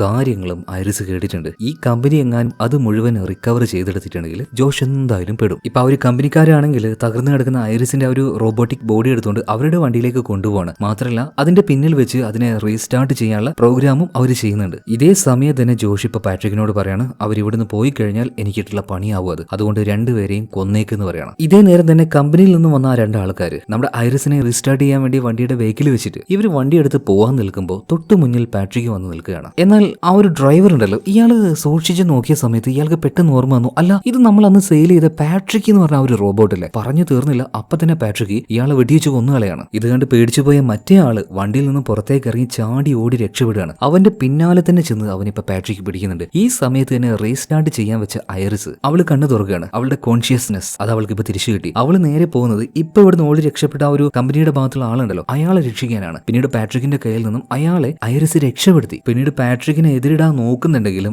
ഐറിസിന് അതിനെ കൊണ്ട് കഴിയുന്നില്ല. കാരണം ആ റോബോട്ട് കുറച്ചുകൂടെ പവർഫുൾ ആണ്, അതായത് കുറച്ചുകൂടെ ഓപ്ഷൻ കൂടിയ ഒരു റോബോട്ടാണ്. ഇപ്പൊ നിലത്ത് വീണ് കിടക്കുന്ന ഐറിസ് റോബോട്ട് പാട്രിക്കിനോട് പറയുന്നുണ്ട്, ദയവ് ചെയ്തിട്ട് പാട്രിക് ഞാൻ പറയുന്നത് കേൾക്ക്, ആ ജോഷ് അവനല്ല നിന്റെ ഓണർ, അവൻ നിന്നെ യൂസ് ചെയ്യാണ്. എന്നാൽ അതൊന്നും പാട്രിക് സമ്മതിക്കുന്നില്ല. ഇല്ല, അവൻ എന്റെ നല്ല സുഹൃത്താണ്, ഒരിക്കലും അവൻ എന്നെ ഉപയോഗിക്കില്ല. ഈ നേരം ഐറിസ് പറയുന്നുണ്ട്, അത് ജോഷ് അല്ല, നിന്റെ നല്ല സുഹൃത്ത് എലിയാണ്. ആ ഓർമ്മകൾ നീ ഒന്ന് റീക്രിയേറ്റ് ചെയ്യാൻ നോക്കിയോക്ക്. എലിയുടെ ആ ഒരു കാര്യം പറഞ്ഞ സമയത്ത് തന്നെ പാട്രിക്കിന് ആ ചെറിയ മെമ്മറി തിരിച്ചു കിട്ടി കേട്ടോ. പെട്ടെന്ന് തന്നെ അവൻ ആ ഒരു എല്ലാ മെമ്മറിയും റീകോൾ ചെയ്തെടുക്കുകയാണ്. പഴയ എല്ലാ കാര്യം ഇപ്പൊ പാട്രിക്കിന് ഓർമ്മ വന്നു. അതായത് എലിയും അവൻ മരിച്ചു പോയതും അങ്ങനെയുള്ള എല്ലാ കാര്യം അവന്റെ ഉള്ളിൽ ഒരു ആത്മാർത്ഥമായിട്ടുള്ള സുഹൃത്തായിട്ടാണ് അവനെ പ്രോഗ്രാം ചെയ്തിരിക്കുന്നത്. അതുകൊണ്ട് തന്നെ എലി മരിച്ചു എന്ന് മനസ്സിലായപ്പോൾ പാട്രിക്കിന് ജീവിക്കാൻ താല്പര്യമില്ലാതെയായി. അതുകൊണ്ട് തന്നെ അവൻ സ്വയം ഷൂട്ട് ചെയ്തുകൊണ്ട് മരിക്കുകയാണ്. ഇതേ നേരം തന്നെ ആ കമ്പനിയിൽ നിന്ന് വന്ന ആ രണ്ടാമത്തെ ആളുണ്ടല്ലോ, അയാൾ അവിടെ ഇരിക്കുന്നുണ്ടായിരുന്നു. അയാളോട് ഐറിസ് പോയിട്ട് ഒരു ഹെൽപ്പ് ചോദിക്കുകയാണ്, ഒന്ന് ചെയ്തു തരാൻ പറ്റുമോ എന്ന് ചോദിക്കുകയാണ്. അയാൾ അത് ചെയ്തു കൊടുക്കുകയാണ്. ഇതിനുശേഷം ഐറിസ് നേരെ പോകുന്നത് ആ ലേക്ക് ഹൗസിലേക്കാണ്. അവിടെ ജോഷ് ഉണ്ടായിരുന്നു. ജോഷ് ഇപ്പോൾ ഐറിസിനെ കണ്ടപാടിനെ പറയാണ്,